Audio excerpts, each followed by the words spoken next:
आसतु आम जानी केते डाटा आ केते दिन आमर एयरटेल रिचार्ज बची। तो फ्रेंड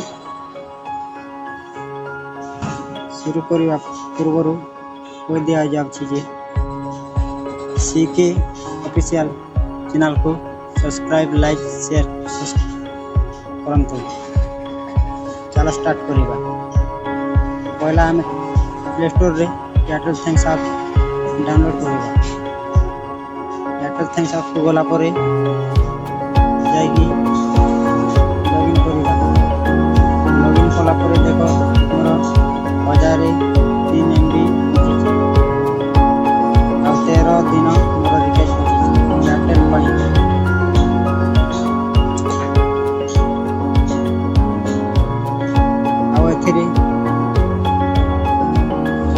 पेमेंट भी हो पार फोन पे जमी गूगल पे पेटीएम सब किसी कम Airtel thanks app play store को जातु।